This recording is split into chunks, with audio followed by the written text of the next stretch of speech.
whitewashed, and then there's a picture of the president.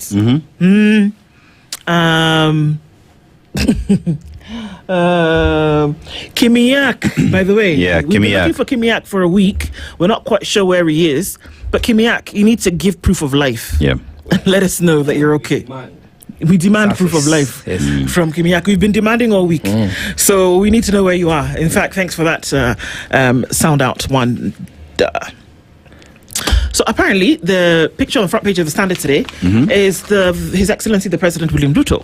Okay. And it said that whitewashed, and there's his picture. If a picture would sell 1,000 words, that you would have to ask then what stories is telling. Landslide victory, Sammy Douglas Kamau. This number that's been given here is 29,278. This was at the time of print. Yes. But of course that number has risen to 35,000 from the now official results that we've seen.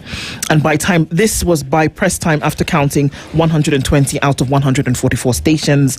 Samuel Mushina Nyaga of UDA then had the 4,476. But we've seen that number has risen to just over 5,000 votes. Yeah. And so it's a landslide. I mean, by any element, it is a landslide. When the person after you is 30,000 votes behind, that's a landslide by definition. And of course, we're going to be looking into the intrigues of that later. But that's what the headline is. And does it mean that the president is now thinking about what's going to happen later? Remember, we talked about this by-election being a litmus test of what could possibly happen and how people will strategize then going into 2027 for that vote. So we'll talk about that. Remember when we looked at this story that's on page 2, and I asked you, Dennis, and I said, a gun that you have a license to keep, more so as a judge in this country. When did you realize or not realize that it was missing? And how did it leave the confines of the safe in your home, where we're made to understand most people keep their guns? When you are not using it, it is in a safe place, either at your residence or your place of business, whatever the case may be.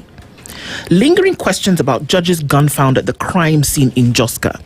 Then Agri Mushalilo's gun is found because, they're all licensed. They have a number, they have a serial number, all of this. So then this criminal who was gunned down in Joska on Monday, the gun was found at the crime scene, which is the same gun that is licensed to one Justice Agri Mushalule. So there are many questions here about what exactly could possibly be going on. How do you acquire a gun legally in Kenya? Yes. Owning a firearm in Kenya requires one to comply with some requirements under the Firearms Act. The first step is to report to the nearest police station in your area of residence and submit a formal request to own a gun to the Officer Commanding Station, that's the OCS. There, the OCS will issue a form to the applicant to fill, indicating some crucial documents that are compulsory for any gun owner. The requirements include a letter from a psychiatrist confirming that one is of sound mind. Others are a letter detailing why an individual is looking to own a gun in the first place. A police clearance certificate, also known as a certificate of good conduct, certified bank statements to ascertain that one has a steady source of income, that you're not going to go use this gun to do any kind of mago. Clearance letters from the police station closest to your residence. The letter should be stamped, 4 passport photos, a copy of the national identity card or passport. The applicant will then be directed to wait for the next interview. Typically, the vetting process takes an estimated 3 months, depending on the capacity of the licensing board. The applicant, under normal circumstances, is then called for a final interview before directed to pay 5,000 shillings for the official certificate. However, the OCS may at any time, by notice in writing, vary the conditions subject to which a firearm certificate is held. So that's why you should have one. The circumstances under which this firearm then leaves your home, you're safe for months, and that you are unaware, then you're going to have to ask the question, okay, what on earth is going on? And in the event where there's no response, nature abhors a vacuum. So we fill it with speculation, which we're not going to do at this point. But the questions are rife. That how does this particular, you see, that process. So then it is very clear the number on the certificate that is assigned to this firearm. Yes. Yeah. So you can't make a mistake and say, oh no, it's another gun. No, that's why it's important.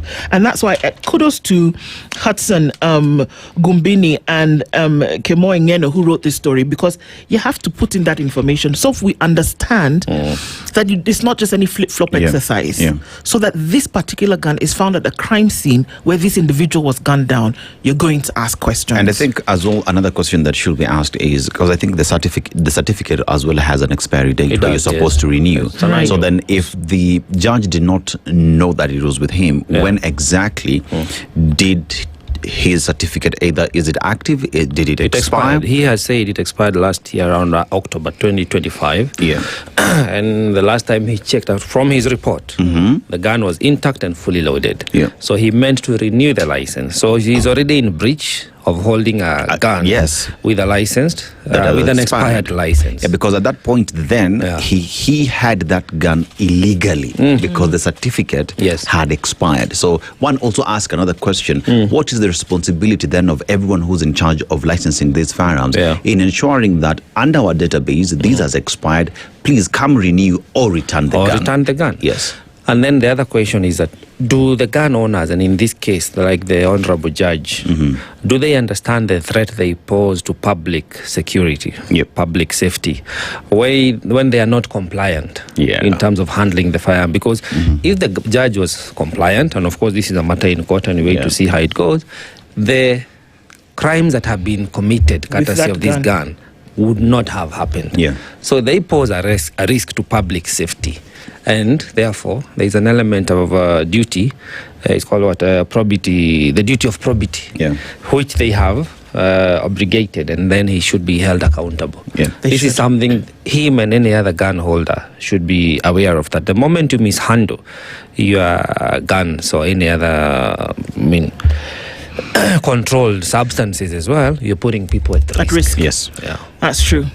There's a report here about cancer. Remember, we're talking about what you could actually take. Imagine if the 10 billion shillings that was splashed in Al-Kalal, which essentially didn't make, was used to build a cancer center. Sorry. Wait, too soon? Too soon? Sorry. Okay. Too soon. So page 3 talks about a cancer strikes women earlier than men. We know this. But that's the cancer conversation is coming up in the run-up to some months that need to be commemorated here. And that prevention, I'm telling you, is better than cure. True. So, and we've been told by medical practitioners over and over again that the majority of cancers, except for those that just creep up on you, kind of like your liver cancers and things like that, are preventable. Now, when I say preventable, I mean that from death. Yes. That you can find them at the early stages, you can actually be treated and healed from them. Al-Kalal delivers a crushing blow to UDA as Gachagua ally seals victory. I just want to say that you can imagine what you can do if you actually really focus on it. Look at Senator Methu. The man worked. He did. He did. The dancing, the singing, the everything that he did, and it yielded the results. Can you imagine if we all applied ourselves? Really, every day. Let me tell you, prime injection. Samuel Kamau Waweru and Kamau and John Methu. One would think they're brothers because of their hairstyle. So, in case you were wondering what are people doing, there's a picture here on page 6 of the PLP party leader Martha Karua, Wiper party leader Kalonzo Musyoka, and Senator Dan Manzo, who is a Makueni senator. Azimio Alliance bigwigs have rebranded the party to Komboa Kenya Coalition. I'm just even confused. Komboa. So Komboa Kenya. So it's KK, like Kenya Kwanza. God, you just had to, didn't you? I'm just. KKC, Okay. And then I mean, these guys, what do you call the life cycle of not of a maggot, of a fly? Initially, they were what? United opposition. Now they've become the alternative government. At some point, we are referring to them as the coalition of the deputies. Now it is Komboa Kenya. Yes, it is coalition. KK can also be Kanyanga Kubwa Kubwa. On your way out, leave the scene. I'm going to stop on page 8 today in the Standard, and then allow you to continue, because this is one story that we must look at. It's the Night of Long Knives. Go look up what that actually refers to in terms of literature. Inside ODM Ruto meeting that toppled Sifuna, Sifuna gave an interesting speech in the Senate yesterday after they basically removed him as the deputy minority leader and gave that position to Senator Eddie Okech. And he then he said, you know what, they can come for my coat. If they like, let them come for my shirt. But this my mouth. In terms of pushing for the agenda of the people, I'm not going to close it. Because his tongue is strong. Bas.